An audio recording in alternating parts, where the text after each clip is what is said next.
Hello Samsung users, ಈ ಮಾಡಲು M30s ಇದು ಕಂಪ್ಲೀಟ್ಲಿ ಇದ್ದಕ್ಕಿದ್ದಂಗೆ ಕಂಪ್ಲೀಟ್ಲಿ ಡೆಡ್ ಆಗ್ಬಿಟ್ಟಿದೆ. ಇದರಲ್ಲಿ ಇಂಪಾರ್ಟೆಂಟ್ ಡೇಟಾ ಇದೆ. ಇದನ್ನ ತೆಗಿಬೇಕು ಅಂದ್ರೆ ಏನಿಲ್ಲ, CPU ನ ರೀಬಲಿಂಗ್ ಮಾಡಿ ತೆಗಿಬೇಕು.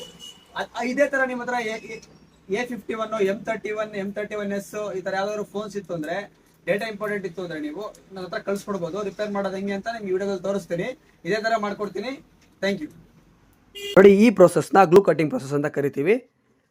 ಬಿಗಿನರ್ಸ್ ಮಾಡೋ ಮಿಸ್ಟೇಕ್ ಏನಪ್ಪ ಅಂದರೆ, ಪ್ರಾಪರಾಗಿ ಹೀಟ್ ಮಾಡದೆ ಗ್ಲೂನ ಕಟ್ ಮಾಡ್ತಾರೆ. ಆವಾಗ ಸೈಡಲ್ಲಿರೋ ಕಾಂಪೊನೆಂಟ್ಸು ಗಾಳಿಲಿ ಆರೋಗ್ಬಿಡುತ್ತೆ. ಆ ಆರೋಗಿರೋ ಕಾಂಪೊನೆಂಟ್ದು ಏನು ಫಂಕ್ಷನ್ ಇರುತ್ತೆ ಅದು ವರ್ಕ್ ಆಗಲ್ಲ. ಲೈಕ್ ಕ್ಯಾಮ್ರಾ, ಬ್ಲೂಟೂತ್ ಈ ಥರ. ನೋಡಿ, ರ್ಯಾಮ್ನ ತೆಗಿಯುವಾಗ್ಲೂ ಅಷ್ಟೇ ಕರೆಕ್ಟ್ ಇರೋ ಟೆಂಪ್ರೇಚರಲ್ಲಿ ತೆಗಿಬೇಕಾಗುತ್ತೆ.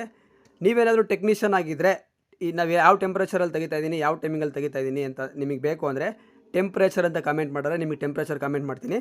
ನೋಡಿ, CPU ಲಿಫ್ಟ್ ಮಾಡೋದು ತುಂಬ ಈಸಿ. 4 ಸೈಡು ಕರೆಕ್ಟಾಗಿ ಹೀಟ್ ಮಾಡಿ ಪಂಚ್ ಮಾಡಬೇಕಾಗುತ್ತೆ. ನೋಡಬೇಕಾಗುತ್ತೆ ಪಂಚ್ ಮಾಡಿ ಆಗುತ್ತೆ ಅಲ್ವ ಅಂತ. ನೋಡಿ, ನಾನು ಈಗ ಪಂಚ್ ಮಾಡ್ತಿದ್ದೀನಿ. ನೋಡಿ, ಈಸಿಯಾಗಿ ಬಂತು. ಎರಡನೇ ಪಂಚ್ಗೆ ಈಸಿಯಾಗಿ ಲಿಫ್ಟ್ ಅಪ್ ಆಗೋಯಿತು. ಇದು ಲೈಟಿಂಗ್ ಐಸಿ ಕೂಡ ರಿಮೂವ್ ಮಾಡ್ಕೊತಾ ಇದ್ದೀನಿ. ಯಾಕಂದರೆ M30, M31s ಕೆಲವೊಂದು ಸೀರೀಸಲ್ಲಿ ಲೈಟಿಂಗ್ ಐಸಿ ಪಕ್ಕದಲ್ಲಿದ್ದಾಗ ಹೀಟ್ ಡ್ರೈ ಆಗಿಬಿಡುತ್ತೆ. ನೋಡಿ, ನಿಮಗೆ ಈಸಿಯಾಗಿ ಆಗಬೇಕು ಅಂದರೆ ರ್ಯಾಮ್ ಒನ್ ಸೈಡ್ ಸಿ ಮಾತ್ರ ಮಾಡ್ಕೊಳ್ಳಿ. ನಿಮಗೆ ರಿಸಲ್ಟ್ ಚೆನ್ನಾಗಿ ಬರುತ್ತೆ, ಪ್ಲಸ್ ಬೇಗ ಆಗುತ್ತೆ. ಮತ್ತೆ ರಿಟರ್ನ್ ಕೇಸ್ ಏನು ಬರಲ್ಲ. ನೋಡಿ, 3 ಐಸಿನ ಪ್ರಾಪರಾಗಿ ರೀಬಾಲ್ ಮಾಡ್ಕೊಂಡಿದ್ದೀನಿ.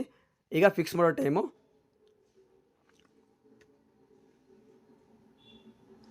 ಈ ಥರ ಪ್ರೊಸೆಸ್ ಮಾಡಿದ್ರೆ ನಿಮ್ಮ ಡೇಟಾ ಕಂಪ್ಲೀಟಾಗಿ ಬಂದುಬಿಡುತ್ತೆ.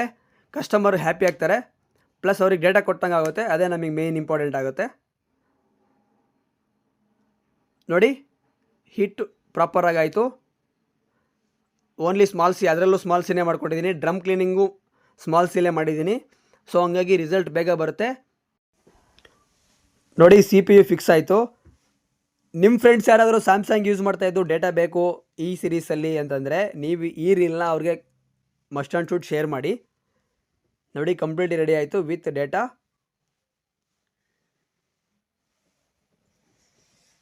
Thank you so much.